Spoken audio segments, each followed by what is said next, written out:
C'est un plaisir pour moi de vous retrouver après quelques semaines d'absence. Bienvenue à toutes et à tous dans le journal des correspondants. Direction aujourd'hui, le Mali, le Gabon et le Cameroun. Nous parlerons politique, environnement et éducation dans ce numéro.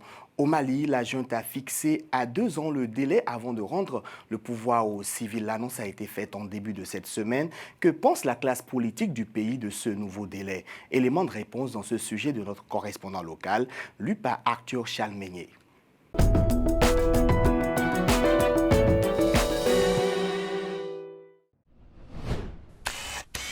Désormais, la durée de la transition en cours au Mali est connue. Elle sera de 2 ans. Et si ce délai est respecté, un gouvernement civil devrait diriger le pays en mars 2024. À Bamako, cette nouvelle échéance avant le retour des civils au pouvoir laisse perplexe ce spécialiste des questions électorales qui préfère s'en remettre au prochain sommet de la CEDEAO le 3 juillet à Accra.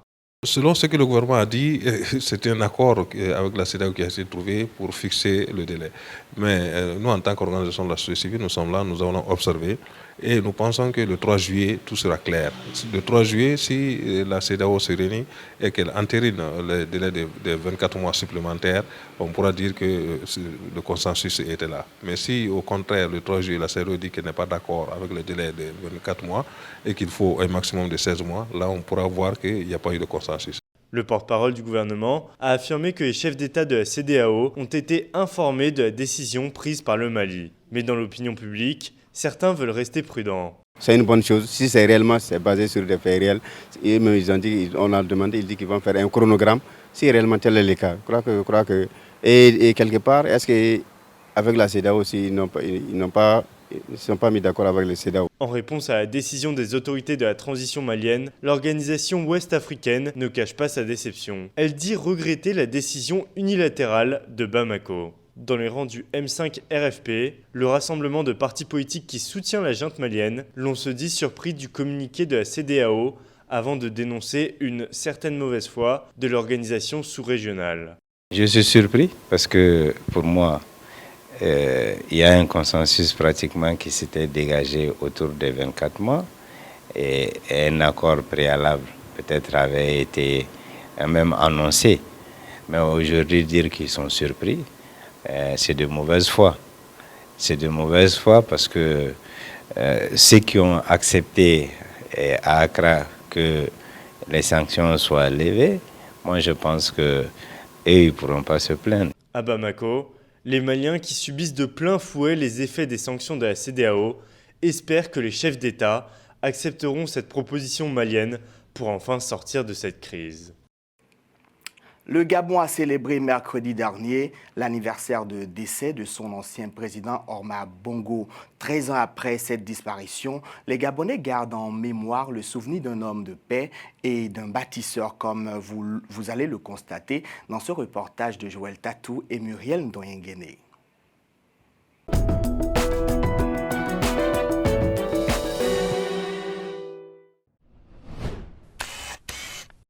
8 juin 2009, 8 juin 2022, 13 ans déjà que disparaissait Omar Bongo Ondimba, le deuxième président du Gabon au terme de longues années au pouvoir, 42 au total. Grand homme d'État, Feu Omar Bongo a joué un rôle prépondérant dans le développement socio-économique du Gabon et partant de la sous-région d'Afrique centrale, depuis les années 60 à sa mort. Homme de tolérance, de paix, fédérateur et grand rassembleur, il a su marquer les esprits et les Gabonais s'en souviennent encore. De feu le président Omar Bongo Ondimba, je garde 2 mots particulièrement, la paix et le changement de mentalité. La paix qu'il nous a léguée donc en héritage et qui a permis de résoudre plusieurs différends entre fils et filles du Gabon. Cette paix donc s'est matérialisée par les accords de Paris et d'Arambo, sans oublier bien sûr la conférence nationale. Cet héritage se poursuit et se perpétue avec son successeur, le président Ali Bongo Ondimba, qui, à travers le dialogue d'Angongé proche de nous, a su ramener la sérénité dans le pays il n'y a pas longtemps. Et j'ai aussi en mémoire, on va dire, la fidélité de l'homme, quand on sait qu'il a justement rehaussé le Gabon sur la scène internationale. Il a été acteur de plusieurs, on va dire quoi, de la résolution de plusieurs conflits dans le monde et particulièrement dans notre continent africain. Omar Bongo, c'est l'artisan de la paix. Omar Bongo, c'est l'artisan, on va dire, du vivre ensemble. Omar Bongo, c'est le signe et c'est le sceau de l'unité nationale. Homme du changement de mentalité, il était aussi un bon chef et père de famille. Ce concept qu'il nous a légué, qui a permis donc de précurser en ce qui concerne donc, le changement de nos habitudes. Et là encore, cet héritage, le président Ali Bongo Ondimba, dans le cadre de l'émergence de notre pays, nous invite à changer nos habitudes et changer nos paradigmes. C'est dire de manière générale que feu le président Omar Bongo Ondimba reste toujours présent dans notre quotidien. Le souvenir que nous gardons de notre père, qui était Omar Bongo, c'était un rassembleur. Il aimait rassembler sa population. Il était au chevet de sa population. Dès sa prise de pouvoir en décembre 1967, Albert Bernard Bongo, en ce temps-là, s'approprie le concept Gabon d'abord laissé par son prédécesseur, Feu Léomba, dans le souci d'amener les Gabonais à être un et indivisibles sous cette bannière qui prône l'unité des peuples, des ethnies et des Gabonais en général. 13 ans après son départ pour l'éternité, Omar Bongo Ondimba vit toujours dans la mémoire collective et son dernier discours, tel une mise en garde pour l'avenir. Il faut retenir une chose, Dieu ne nous a pas donné le droit de faire du Gabon ce que nous sommes en train de faire. Parole du défunt président Omar Bongo Ondimba. Après la sensibilisation, l'heure est désormais à la répression du désordre urbain occasionné par les conducteurs de taxis moto à Yaoundé. La mairie de la capitale camerounaise a lancé à cet effet cette semaine l'opération Zéro tolérance contre les infractions commises par les conducteurs d'engins à deux roues. Mathieu Wemba, Pierre Parfait Ndongo, Cyril Nguidjoy pour le reportage.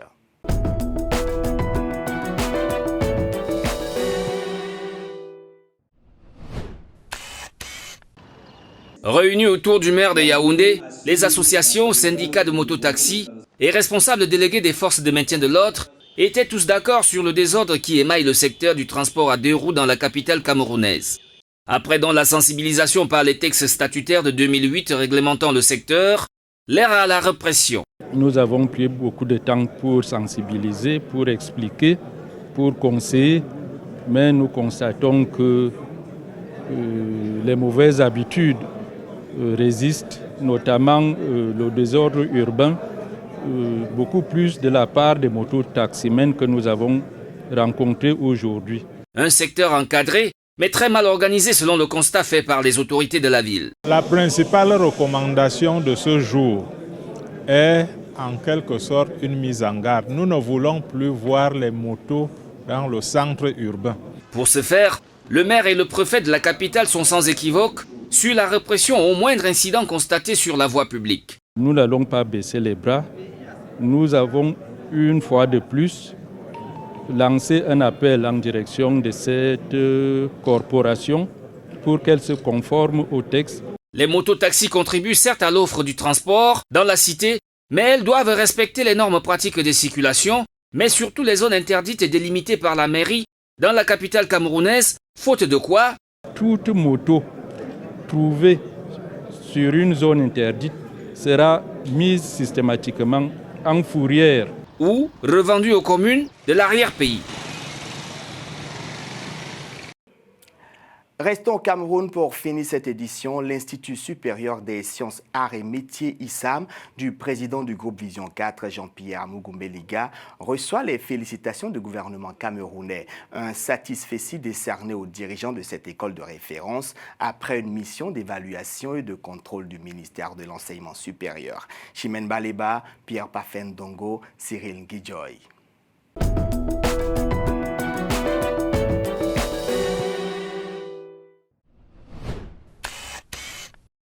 En seulement près de 4 ans d'existence, l'Institut supérieur des sciences, arts et métiers ISAM, du président du groupe Vision 4, Jean-Pierre Mugumbe-Liga, affiche des bons points pour sa politique managériale. Une mission d'audit et de contrôle du ministère camerounais de l'enseignement supérieur a effectué une visite au sein de l'établissement afin de juger le niveau de respect des règles de conformité pour le compte de l'année 2021. La délégation s'est dit satisfaite de la qualité des infrastructures, des enseignements et des conditions d'encadrement des étudiants. Le ministère de l'Enseignement supérieur est le ministère de tutelle des instituts privés d'enseignement supérieur. Et comme tel, il se doit de vérifier la régularité dans la gestion, aussi bien dans la gestion humaine, les ressources humaines, les ressources financières, que dans la nouvelle gouvernance universitaire.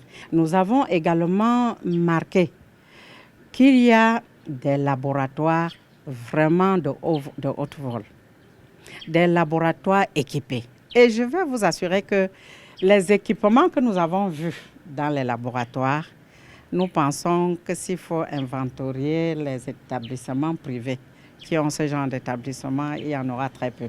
Grâce à ces nombreux atouts, ISAM accueille des centaines d'étudiants par an et n'est plus loin de devenir une référence en comparaison aux différentes universités privées d'enseignement supérieur au Cameroun. Le gouvernement a besoin d'un accompagnement et c'est la raison pour laquelle on a ouvert l'encadrement des étudiants, des élèves au privé. Et s'il y en a qui se confirment, comme ce que je suis en train de voir, vraiment, nous pouvons dire même au chef de l'État qu'il ne s'est pas trompé d'ouvrir l'encadrement des étudiants au privé. Et l'ISAM sera un exemple que nous allons pas magnifier, mais encourager. ISAM fait partie du cercle fermé des instituts privés dont les formations répondent aux exigences actuelles du marché de l'emploi. L'établissement compte s'outiller davantage pour contribuer au mieux à l'insertion professionnelle des jeunes. C'est la fin de ce journal des correspondants. Merci de nous avoir suivis. Bon week-end à vous en compagnie des programmes de Télé Sud. Au revoir et à la prochaine.